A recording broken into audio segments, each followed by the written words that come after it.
everybody. Welcome to the stream. I can see some of you were literally in Twitch chat before we even went live. Thank you for getting in so early.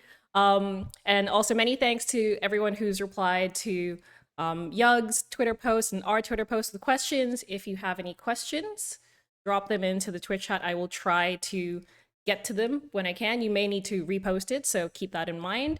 Otherwise, today I am very excited to bring this AMA to you. I am Fran, the community manager at GGWP Academy. You would have just seen our trailer for the beta for the GGWP Marketplace.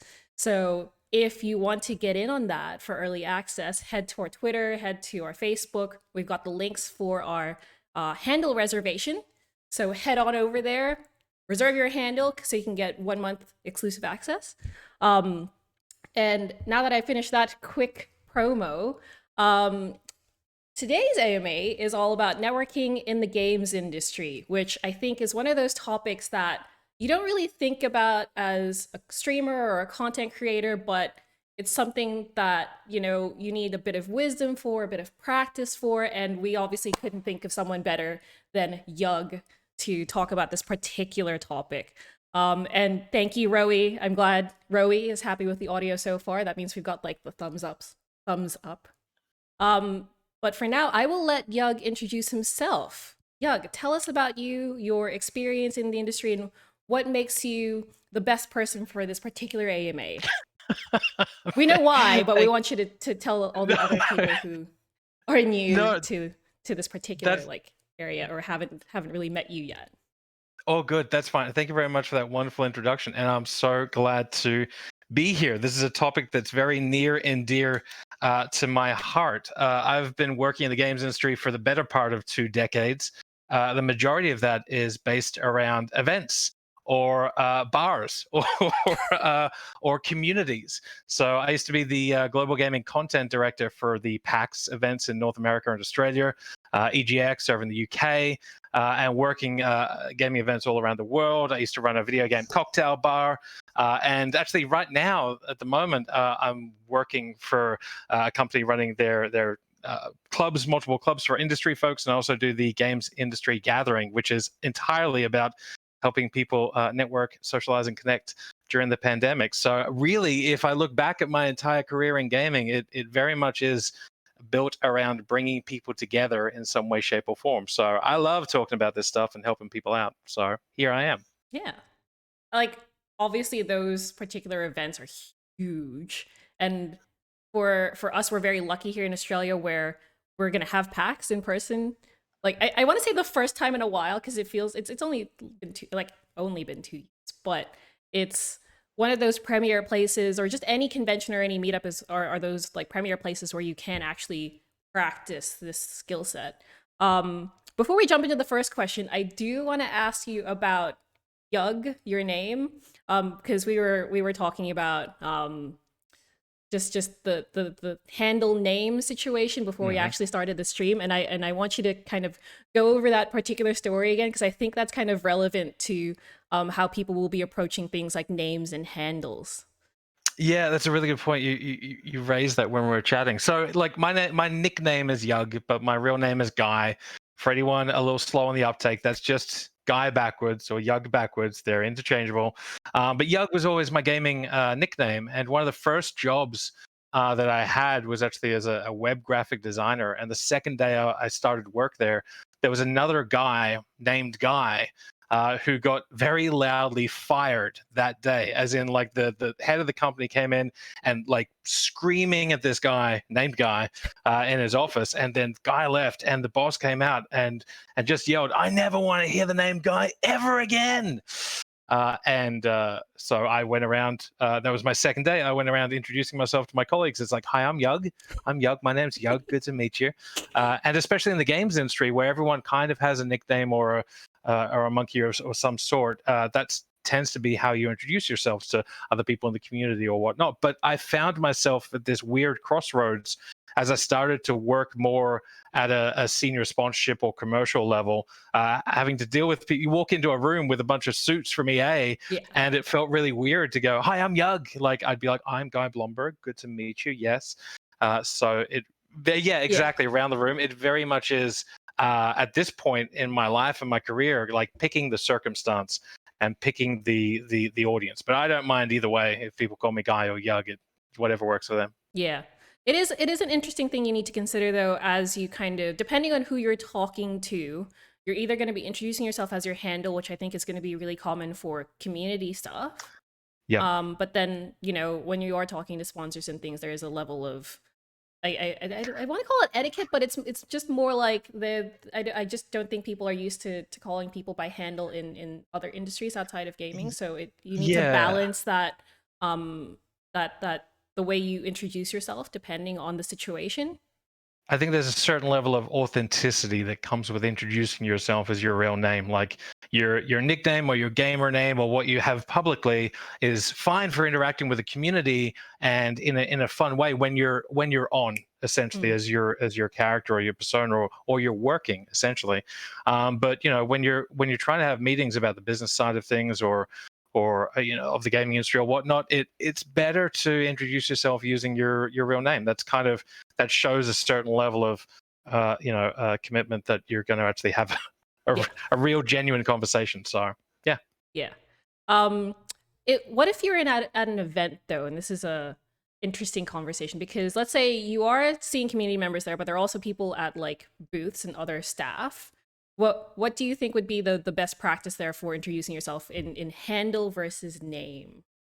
Again, I think it depends Yeah. who you're meeting. Like if you're at a community meetup and that's the primary focus that you're there, Mm, or you're meeting up with other fans, then your handle. Whereas if you're going to EA's booth, to do a preview of a game or something like that, and you already have a relationship with the mm, PR person, and they're going to introduce you to some marketing people, just it should be pretty obvious to know the signs yeah.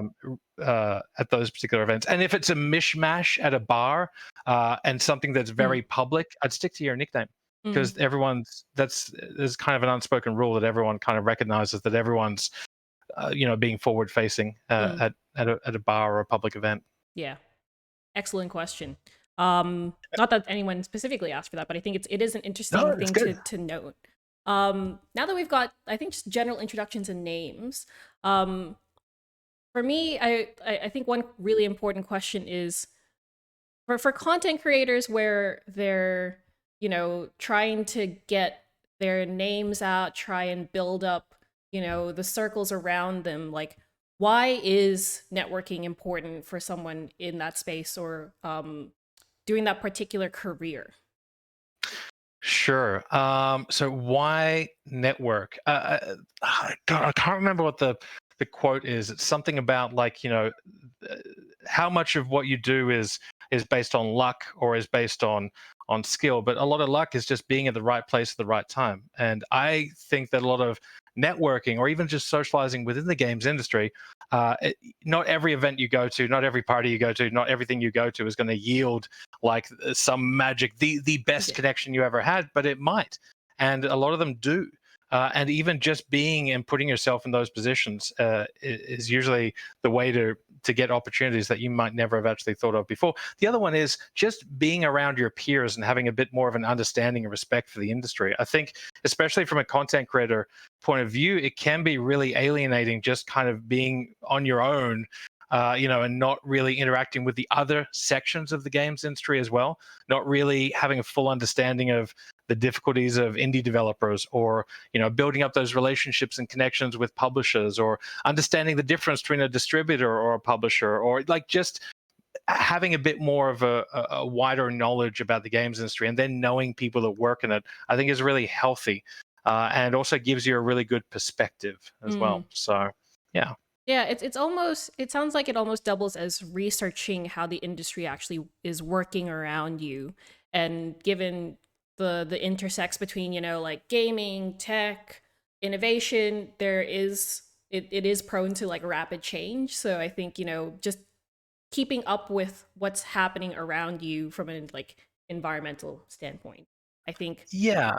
that's Yeah. an interesting view of it from what you've just said. Um, and speaking of which, let's say someone just started streaming like yesterday. How soon do you think they should start networking? That day. No. I think that's an interesting question. It's not I really a can break case it of down by like maybe the audience they're talking to, because you mentioned things like the industry professionals, but you also like talked about peers. Maybe break see, it down by those two. sure. Well, here's the thing though, like, uh, in social spaces and whatnot, the currency that you have is not always defined by how many followers you have or how big your stream is. Sometimes at social events, people with very, very, very small streams and following will just be kind of embraced and become very friendly with a lot of, really other networked folks in the games industry. A lot of the time, it is a little bit of a force of personality and just befriending people in the right way. And frankly, starting those connections and getting those connections early on is really good for when you start to build your channel. Don't get me wrong; it can be, kind of tough going to an event that's like, "I'm a streamer. What have you got? I've got like 50 followers." Like that's not really the way that you present it or that you phrase it, but it can be intimidating being around other folks that are in the games industry for longer. But I would say don't let that stop you. If you're comfortable and confident enough to actually go in there and just honestly, half of networking is just asking people questions and getting Yeah. other people to talk. So really leaving a lasting impression and just making that introduction so that when you do need to reach out to or want to reach out to those people down the track, they can be like, oh yeah, we've known each other for years. Yeah. Yeah. So Although, mind you, I've never seen anybody rock up to a thing and be like, "Hi, I'm blah. I have 50 followers." Like, not like it's not usually like hi following and then that jumping is in that true. way. Oh, actually, you know what? No, I have seen that a couple of Really? times, and it's usually people with huge followings. Okay. They'll turn up to something and it's like, oh yeah, by the way, and I also have like 500,000 subscribers. And the reason for that Mm, is, they haven't been in these industry parties or networking events before. So they're like, I need to justify it's the imposter syndrome. I need to mm, justify my reason for being here and my value to a lot of these folks that I'm looking for commercial properties. My value is deemed by my followers, which might be true for some folks, but in a networking and social situation, it's very little about that. It's much more about how you connect, how you interact, the questions you ask, and the impression you leave. So yeah. mm. That gives me like an interesting follow-up question. Do you Okay. have any like go-to questions you'd recommend for people to start with, especially if it's their first time jumping into networking? Oh, as in like what kind of questions to ask someone when you Yeah. approach them, or I know someone's already mentioned in one of the like Twitter replies as a question is like icebreaker questions. I think that might be related to this.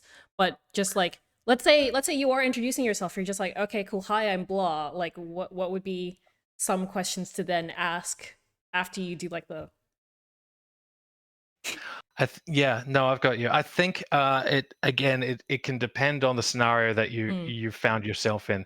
The best way to meet someone is to be introduced via someone else. So if mm, you see someone that you know that's talking with a group of people, then you can go over and say, "Hey, man, good to see you." And they'll be like, "Oh, this is my friend, blah blah blah. This is such and such, such and such, such and such." That kind of introduction is definitely the easiest. The other one is that if you see someone that you recognize and you're like, "I really want to or need to actually connect with that person," be very genuine. Don't fawn over someone, but be like, "Hey, look, just want to say hi. I follow what you do. The way that you support this or do this. If you know a bit about them, then speak up and say it. mm. It's not a case of being like, I'm your biggest fan, I may but have just done that twice. yeah, No, maybe but three times. more But not for to be honest. networking. Yeah, I was about to say we all have, so especially the Comic Cons and things like this. But in general, if you know someone, or especially if you're a streamer and you're trying to connect with, let's say, someone at a publisher or someone that's an agent or something like that, or an agency, and you want to talk to them, like just be very genuine if you know them, Mm, as in about them, and you genuinely are, what you do is great. I'd really like to just pick your brains about some things.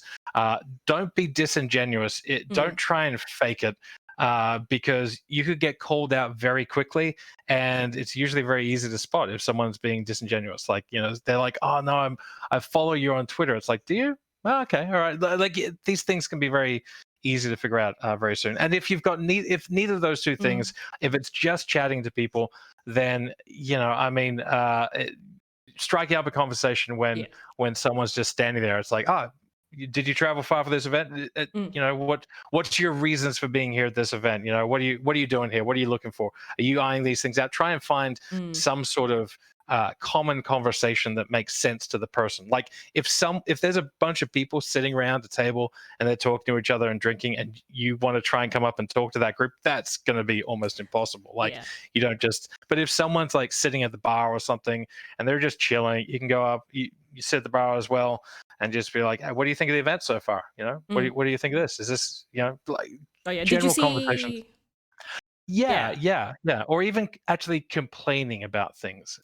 Common, Yes. not about people. No, Don't but just complain like about people. there's some like obviously like transport or like other like Transport, logistical food, things. Yeah. the cost and price of things. It's like, oh God, why the drinks are really expensive here, right? Or why is the convention food always terrible? Or, I've had okay I had to convention. line up outside for half an hour. Or like whatever the common things of that particular event is usually a pretty good opener as well. And critically, if the other person doesn't respond really well, or they're like, yeah, it's fine. Like, take your cue. Don't push it. Don't belabor it. Step away. Yeah. Not everyone wants to chat. Yeah, which brings me to another interesting follow-up question of like, what would you say is like really important about noting not just like the words and the questions you set up, but like the body language as well? Because I think especially, and this is going to be related to my next question, but like what is there to keep an eye out for to know whether to like keep going with a conversation or to like maybe step away? Like, are there any like kind of basics there that you think would be really important for someone to remember? Again, this is assuming like this is someone who's like walked into like PAX, or like they're at like a little meetup within PAX, and they're like there's some Sure. like marketing managers, there's some PR people, there's some peers, and they're like, what do I do? Yeah, no, for sure. Well, first of all, if you don't know the people that are chatting, don't interrupt a conversation. Don't walk in halfway through a conversation and try and interject. That rarely works well. And if they're already in a conversation, it can be really tough. Like you can if you listen, you've got something to say, but that can be really tricky. The classic one, crossed arms. If you're talking to someone and they cross their arms, and a lot of the time it's not mean or anything like that, but that's usually a pretty good sign that they're kind of like, okay, I might be done now. And the other one that I think is actually the most important is try to do less of the talking yourself. Try and ask the questions. 80-20? And if the other, say again? 80-20 rule? Yeah, 80-20 sounds good. I mean, ideally, like you should just continually ask questions. It's amazing how much people will actually associate a positive conversation with you if they just feel that they've really answered your question. It feels like they've really been heard and listened to. And if the other person is answering your questions with shorter and shorter and shorter answers, and that's another really good sign that it's like, okay, I need to wrap this conversation up. Yeah, and a lot of the don't ever take it personally. Sometimes it might just be that this person was on their way out anyway. Maybe they have someone else they really want to meet, so they're focused over there. Maybe they had a terrible day. Their booth fell apart. Who knows what happened? Like, try not to take anything too personally if people opt out of a conversation, whether obviously or subtly. Which brings me to an excellent follow-up question of if that's like the kind of best practice for in person, what would you say, especially given the whole pandemic situation? 2020 is yeah. What would you say then, if that's the offline version? What would be the main differences between networking online and versus offline? Because there's like going to events and stuff, but let's say you're not having any events coming up anytime soon, but you also still wanted, or maybe you wanted to do both at the same time. Do you have any tips for like networking online to go with that? Yeah, networking online is just such a wild space at the moment, because for the most part, I think most of the video calls that a lot of us have had have been with people that we already knew in some way, shape, or form in the before times. There's been some really great networking things. The Gig or IGDA do a lot of their things, or even on Clubhouse and whatnot. And actually, the less mediums you take away, Clubhouse is actually a great place to network and actually talk to folks, but you take away that video component, so you can see even less of the social cues. If we're going with like the psychology of it, just be very particular and articulate in the way you talk, and wait for other people to start talking before you talk. But a lot of the same principles apply. Like, ask questions, get other people to talk, be interested in what other people are saying, and also understand that we can only see this top level sort of thing. You can't see, there we go, on brand, brilliant, but you can't see like all of the the expressions that people have, or if they're kind of moving or whatnot. So it can be tough to judge those social cues. So I'd say it comes down much more to the conversations you're having, rather than being able to read people's expressions. And I think what goes hand in hand with that, and the reason why I mentioned potentially doing online together with offline, is the idea of, like, let's say you have spoken to someone at an event, or maybe you saw them at an event earlier, like a day ago, then like the online follow up, how much like how important do you think that connecting those two together is important? Because obviously there's the first impression in person, but then Yeah. there's just like like continually growing that seed from that first impression, especially when you don't get to see them again until like another convention, or you need to continue the conversation online. Yeah, and that very much is it, trying to continue that conversation online, even if it just comes down to, reacting to Twitter or Instagram posts, or just making comments every now and again. If you really want to build a connection with someone after you've had a good initial meeting, email them directly and say, hey, look, can I pick your brains for like 20 minutes? Can I grab you for like 15 minutes? I got a bunch of questions to ask you, and make sure you've got relevant questions that would justify you following up as well. Like, it's probably not the right time to say, hey, do you have 15 minutes just to hang out? Like, probably not straight away. I But think that'll happen naturally though. Like, yeah. like especially as you're kind of ice breaking into what would be like I would call a professional conversation. You'll still have like a, hey, how's your day? This happened. Then you'll jump into your. So I think, like, don't force that either. Yes, and also recognize not every relationship is going to build into a friendship. Yeah. Some people, actually, the idea and the word networking, they're like, oh, that sounds so corporate and whatnot. But really, all it is just connecting with folks.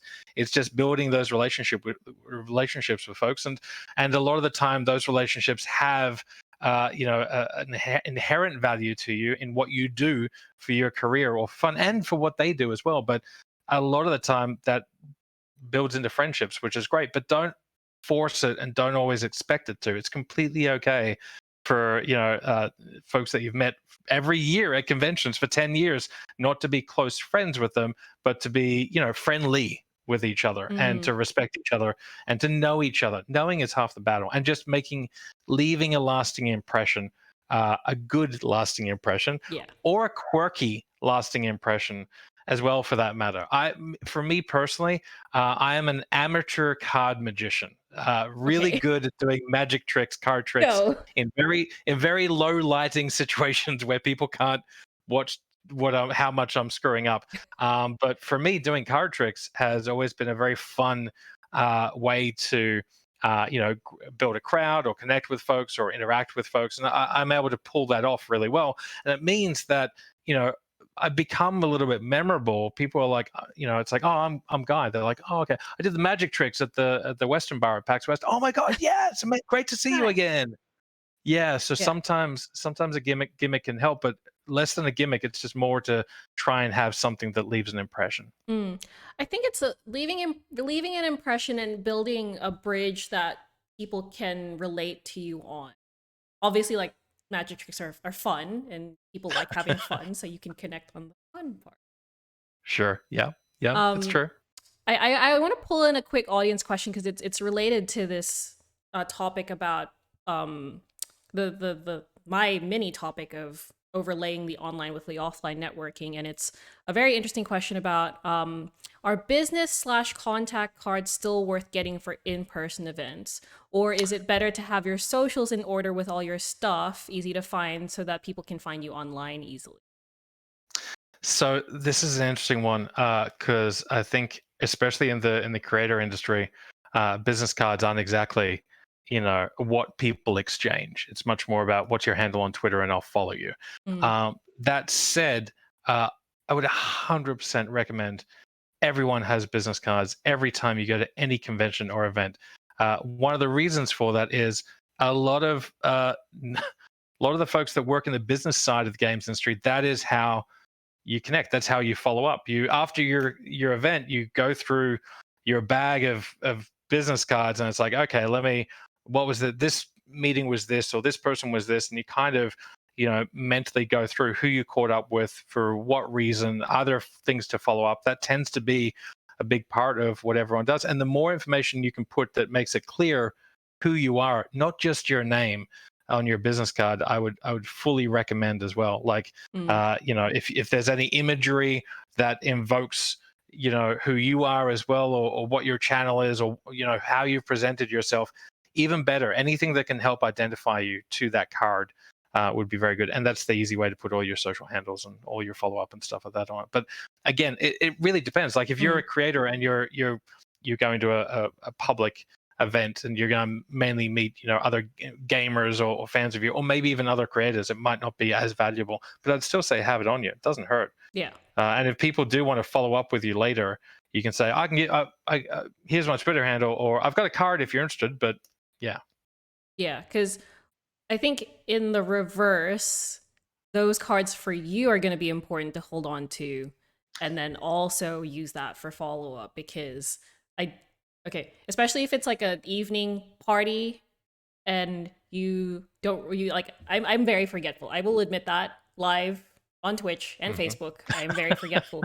Cards are really important for me to be like, because especially in the cases of like, you remember maybe someone's name, you remember something about their personality, but you still don't remember the exact handle or the spelling. Yeah. Yeah. Exactly. Collect all the cards, all of them. There's a, there's also one other really important aspect here, is that you might not feel the need to have a business card or hand a card out, but there's a good chance that if you're talking to a professional in the games industry, they probably will give you a card. Mm, And you kind of want to exchange your details. I mean, if you ever go to like Tokyo Game Show, or any of the shows over in Japan, or a lot of your Southeast Asian countries, like, mm, the exchanging of a card is a very respectful process. Is, yeah, two hands, here's yeah. my card, let me put it in front of me and acknowledge it, this is who you are. Like, there's a real art to it. So if someone hands you their card, you should be able to hand them a card back. It's the exchange. Otherwise, it can feel, frankly, really unprofessional. Mm. It's starting the give and take relationship, the reciprocal Yeah. relationship off on a good note. Yes, exactly, Yeah. exactly. I know it can feel a little bit antiquated, but as long as that's the primary way that people are exchanging details at events, that's what we're with at the moment. So that's what we got. Yeah, unless there's some magical technical like solution Some that there you like there's like touch RF phones. technology, or yeah, exactly. There's like RF technology. There's people that coming out with virtual business cards to exchange, and all this kind of stuff. But I think it's going to take a while before we get around just having a pocket full of business cards. Mm. While I'm on that note, I think the second question of having your social setup, I think regardless of whether you have business cards or not, your branding, your online persona, all of that should be like ready to go. Because even if you didn't hand out a business card, like for sure, if someone's interested in you, or whether it's a peer or someone who's an industry professional, they're gonna be like, I'm gonna look this person up. So be Yes. prepared to be looked up online.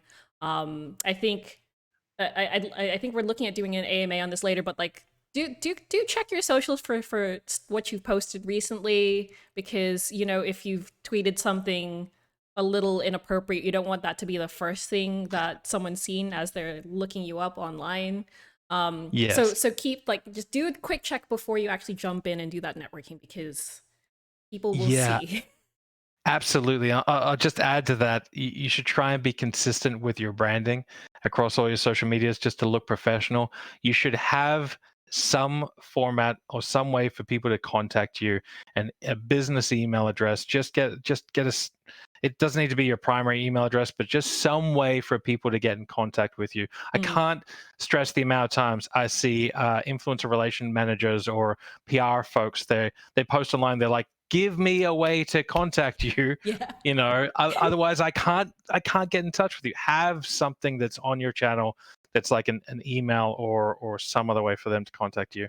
And also recognize that, you know, usually if people are following up and looking you up afterwards, they're not going to spend, you know, 20 minutes reading through your entire bio and really getting a clear picture and understanding of who you are. They're going to look at your social stream. They're going to search for your email. They're going to look you up for 30 seconds max. So you kind of want to make sure that you've got everything very clear and crisp and easy to track down in that respect. Yeah. I think we have an interesting question here. Okay. I'm going to backtrack a bit, going back to like, actually, this applies both online and offline. We're still on the same topic. Sure. But for people who are more introverted or shy, how do you have suggestions for psyching yourself up? Whoa, that's interesting. I have some thoughts on this, but I want to hear you. I actually want to listen to your thoughts. I'm not a very introverted person, and for most introverts that I've talked to, yeah, networking is confronting. And the only thing I'll say is just you know, try and recognize and visualize that you're not going to be in that conversation forever. You know, and the other one, actually, the one really good piece of advice, this is for extroverts and introverts, but very much for introverts, have a good out of any conversation. Have a really good exit. So no matter at what point in the conversation, maybe even 30 seconds in after introducing yourself, you're like, I gotta tap out of this. This is too much for me. You're a bit anxious. Maybe the person you're meeting is more senior than you expected, or whatever it is. Have a good out that you can kind of flick into very quickly and just be like, hey, sorry, I just, you know, I forgot the time. I've actually got to go, but can I grab your card? I'd love to hit you up later. Or I'm sorry, I've got to take this call, or anything. Whatever, just make it something that's authentic that you can turn around really quickly, and that can actually take a lot of the pressure off when you go into a conversation. Because if you feel it's going the wrong way, you can implement that out at any point. But tell me, like, what methods do you have to psych yourself up? Okay, firstly, I have to pay, is it Sin Spitter? Sin Spitter said that get that elevator pitch written out beforehand and prepared. That's yes. That's a really good piece of advice. Yeah, very solid. Thank you for now answering one of our. You didn't ask a question, you just gave an answer, but I'll take it. It's great. I just want to sit back, and if everyone else can answer the questions, that'd be awesome. Let's go. Guy Yug reads, I'm still trying to figure out because we both know each other from professional and friends. So whatever you know, whatever feels most comfortable. Yeah. So that one's perfect because, again, when you have things prepared, you're like, okay, cool. I will go for my tips. But before I say all of that, always end with like a thank you and appreciation, because especially when you're taking up someone's time, sometimes, again, as you mentioned before, sometimes you might not catch people on a good day. But like having a good conversation, someone can you can turn those kinds of situations around, especially when you're really appreciative of someone's time. You'll get a really great response back, because they'll know that you're not just, again, disingenuous, but you're actually like, you're not just there to do that reciprocity. It's just like, yay, I actually value what you just gave me. Thank you. And then end all the conversations that way, because exactly.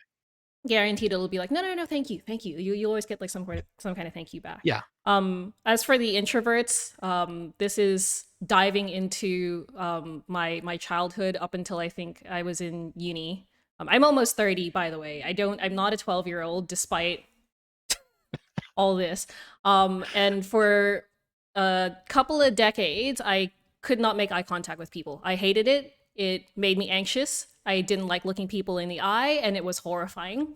And I just slowly had to teach myself like bits of exposure at a time, like be like, okay, I will spend like a few seconds looking someone in the eyes and make it a little bit longer. And doing that preparation beforehand, my favorite thing to do. I used to play music. I used to do some other events and things, and I like visualizing conversations or pieces or other things that I'm about to perform or do, because then it's almost like I'm rehearsing the thing in my head ahead of time. Which goes back to that elevator pitch of like, don't just like write it down, maybe even say it out. I don't like saying things out loud personally. I have a very good like visual rehearsal Hmm. space in my head. So, Hmm. um, you know, there's also that acceptance that you might not, you might flub a bit, but you also need to roll with it. And again, going back to that little bit of exposure is like the more you kind of do this networking, start small, scale it up a bit. I think the more you'll push out your comfort zone bit by bit. Yeah, the more you'll get comfortable. I mean, it's like stand-up comedy or anything up on stage. You've got to start somewhere, and you're not going to be perfect right off the bat. But the more practice you get, the more comfortable you get at it, Mm, the better you'll get. I mean, the other one is don't start at industry things. Start at parties or gatherings with friends and go talk to strangers, go interact, mm, go try and actually strike up conversations with just complete strangers. yeah. Not only can it actually lead to some really interesting conversations, but it's good practice. Yeah, I think the tip you had before, which would be really good, is making use of, not making use of, but like um, being open to when someone is ready to introduce you to someone else. Because if you're worried about starting the conversation, or if you're like having that kind of a wingman, even if you didn't intend for them to be there, just be prepared for someone to kind of like pull you into a conversation. So I think that's a good way to get started if you're shy or if you're introverted. Absolutely. I mean, and rely on a friend, and eventually when you become someone that's quite comfortable at networking, you'll pay it forward in kind. Mm, But yeah, if you got a wing person you can bring on that can help you out, like that is the best scenario if you can be introduced by someone else in a really meaningful way. So yeah, yeah, for sure. because it's also, I think, psychologically there's an extra level of value when someone is making that recommendation of someone else, because Yes. it's if you're worried, especially if you got really strong imposter syndrome, like it is a little bit of extra validation when someone's going in there for you to get to put their hand up first, and then you can come in as a team Yeah. and build that rapport up that way. There's something to be said about imposter syndrome as well, and that is to try and recognize that uh, I kind of think everyone has imposter syndrome to a certain degree. That's the point. Like, I've moved over to America. I've worked on the biggest shows, and I talk about networking.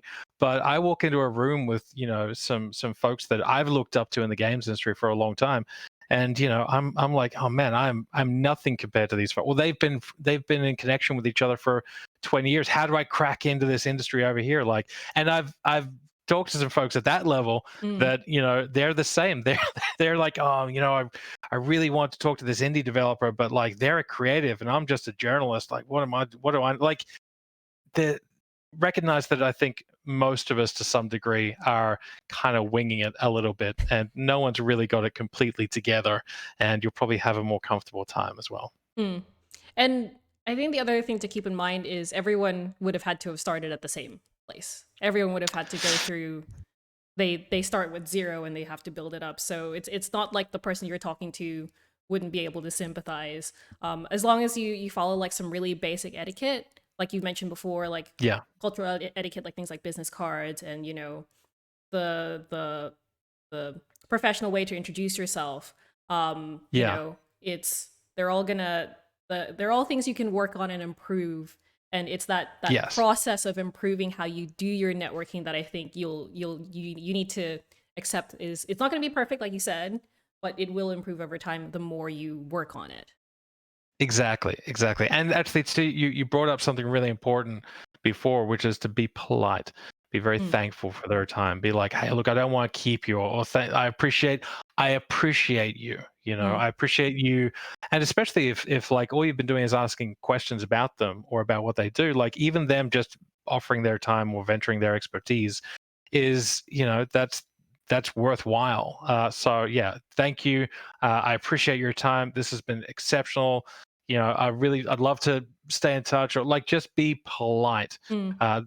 You gain nothing from being a jerk. Yeah. I mean, there's something to be said about people who it whether intentionally or not intentionally, if you do come off the wrong way and make the wrong impression, then there is the risk of that being you building the wrong kind of reputation. So do you have any thoughts on that particular kind of just managing that particular risk, I would say? I think to be honest, like less risk if you just follow those particular things, to be polite and to introduce yourself and be thankful all the time and all that kind of stuff. I will add one other thing though that a lot of folks tend to forget, and that is that you should be polite and be thankful to everyone you're talking to, Mm, because frankly, you don't always know who you're talking to, and you don't want to just be a jerk that's going up to like the one famous person in the room or whatnot.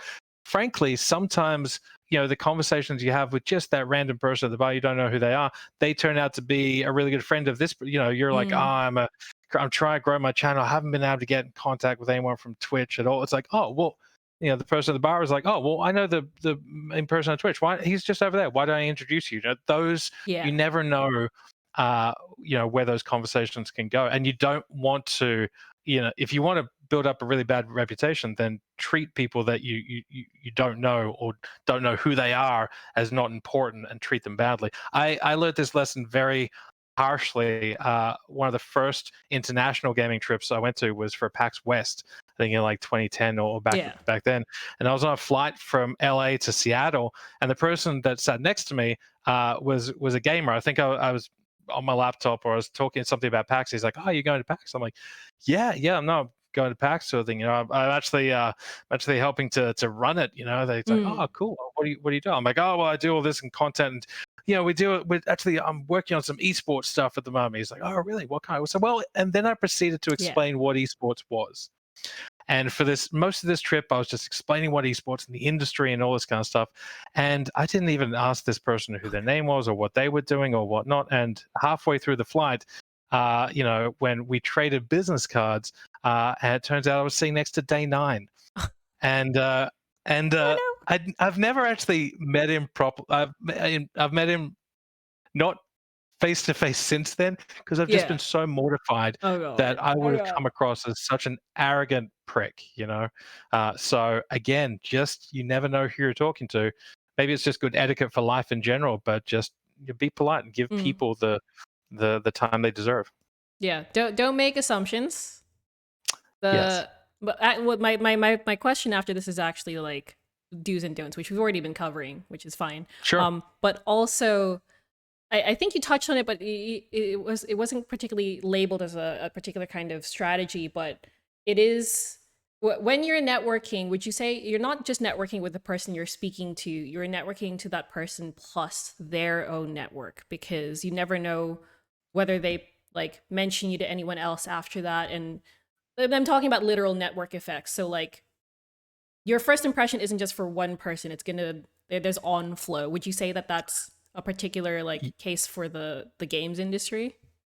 Yes, absolutely. Especially with the online communities and things like this. Like, if you're part of, especially if you leave a bad impression with the organizers of the event, or some of the people that are involved in that community at a high level, very quickly you'll be identified to more than just that person as someone that is like, they're exhausting or not a great person or whatever it is. Hmm. Like, I don't want to freak anyone out and imply that you need to get those conversations perfect or whatever. But yeah, the, the It's not about games industry is perfection, a it's just don't be an asshole.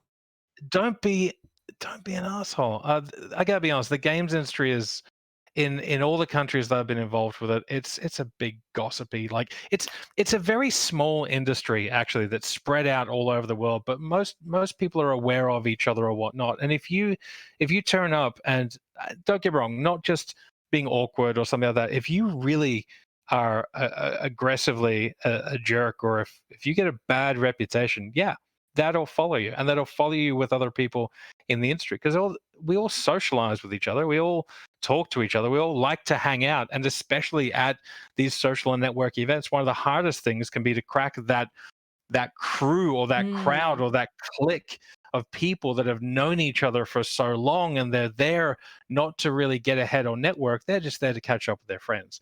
Yeah. So it can be really hard to get Mm. in with that. But likewise, if you leave a really bad impression, and like you said, everyone started somewhere, everyone's pretty understanding, and also we work in an industry that's full of socially awkward folks, so there's a lot of leeway. I'm But not awkward, I'm yeah. quirky. Quirky's fine. Quirky's fine. Awkward's fine. But if you're a jerk, or you're aggressive, or you're harassing, or you're being sexist or racist or any of the other ists, like that will be known pretty quickly. Mm. Whether that's called out and whether that's actually recognized more than just murmurings within the industry, that's another question That's entirely. And different. That's different.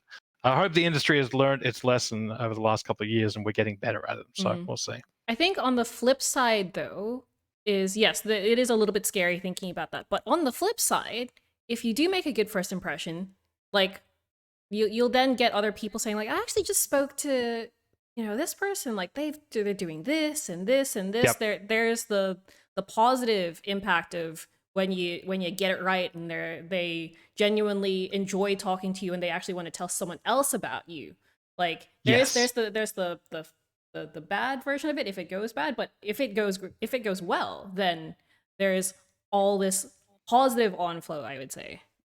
Absolutely. And I think the really interesting the connections and real relationships actually and friendships get built when, there's a large party or a large networking event or something like that, but you really connect with a few people. And then from that, you'll go to some gathering that's a smaller group of people, Yeah. with those people that you met, and it's a bit more intimate. You're able to have more direct conversations, and it's dinners, or hey, do you want to join us for dinner? We've got a great crew of people, or it leads to smaller Yeah. social circumstances and situations, which is perfect. That's kind of where you want it to go. Because there's obviously more space for you to ask questions and get yourself out there in a Yeah. intimate space. Yeah, and it's a little less networky.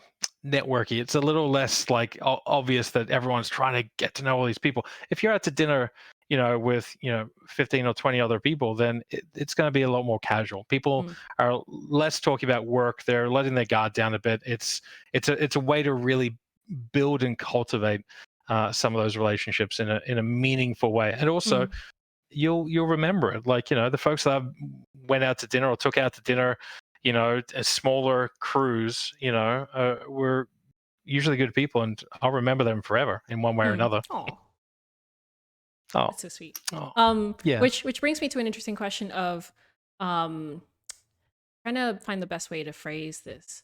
But like, Okay. would you say that you don't necessarily always have to be coming into a conversation with a particular ask? Because I think rapport building is a really key component. You don't always have to go into a conversation with a pitch, even though it's good to, but like sometimes it's just about, as you mentioned, the relationship building. You don't always have to have an agenda. I think a lot of it is, like I said right at the beginning, just being in the right time, at the right place, and making the right connection. And you just don't know what that opportunity will present itself, or how it'll present itself later. You don't always have to have an agenda. And also sometimes you don't always want to get to that agenda so quickly at a networking event. Sometimes you'll just want to have a casual conversation and just get to know someone. Or it's like, oh my God, you're from that place. That's great. Can I grab your details? I might want to hit you up down the track or something like that. If you do have an agenda, great. If you're there with a laser focus, if you're a creator and you're going to a networking event full of agents and publishers, then yeah, have your pitch ready. That one makes a little bit more sense. Yeah. But even then, there was an event that I was involved in, which was pretty much an all day one-on-one meet and greet, and there were folks there that I think it was every 20 minutes. Every 20 minutes they sit there. It's like speed dating kind of thing, but every 20 minutes they'd have someone coming along and giving them a new pitch. And when that just happens continually, the person that a lot of the time, or the people they remember, it either is the really, really good pitch, or just someone that they actually connected with and had a really good conversation with. You know, so I think both have value, but you don't always need a pitch. Sometimes it's just about starting that relationship and then making an impression. Yeah. Because again, like maybe you only catch someone for what, 2 minutes, and you may not Yeah. even have time to do your pitch, but like you can still make an impression in 2 minutes, and then you're like, oh, sorry, I'll let you go now, bye, and then that's again that follow up online. So Totally. there's a few contact points. It's not just the once and then you leave it there. Yeah, absolutely. And also, if you're dealing with someone that, you know, their profession is to work with folks like you, and you follow them up later and say, hey, it was really great to meet you. I was, you know, do you have, this is the thing, the follow up, like you could do a follow up phone call if you have a point or something specific to raise. It's like, hey, do you have like 15, 20 minutes at some point later this week? I can just actually call you up. I just want to find out your opinion on these things. I want to hear your thoughts, your views. But what I'm trying to say there is, you know, I want to pitch this thing to you, or whatever it is. So they'll always go in with the genuineness, but again, there's a little bit of politeness and etiquette. So as long as you keep that in mind, I like there's a few key do's and don'ts, and I feel like we've covered like a lot of really great like do's. Before I look up a few more audience questions and we wrap up, is there any particular like pet peeve or faux pas? I know you mentioned like having business emails available. Is there any other like major don't do this when you're networking that you want to highlight? Yeah, you know what? This is, I don't mean this to be a stereotype. Of all people, I'm like very, you know, aggressively. Not all gamers are antisocial, stereotypical, pasty, white, fat nerds, sweaty nerds in their parents' basement, sort of thing. That said, sort your hygiene out. You know, make sure you're not too sweaty. Make sure you've cleaned your teeth. Like, these are just obvious things that you might not think about, especially Physical presentation. Presentation. You know, and I don't mean presentation in terms of what you're wearing. Like, you know, that matters. I mean, to a degree, a but little that bit matters. Helps. Like, look neat. Like, I'm wearing like a hoodie, but like you can have a neat looking gamer. It can go too far either way as well. Like, if you're a streamer and you turn up in a suit, you're probably going to be looked at differently than someone who's a bit more casual. But that's less important, frankly, than just hygiene. Just make sure you're not too sweaty. If it's a hot day, especially in Australia, like, you know, before you go to the event, just take some time and stand in the air conditioning for a bit.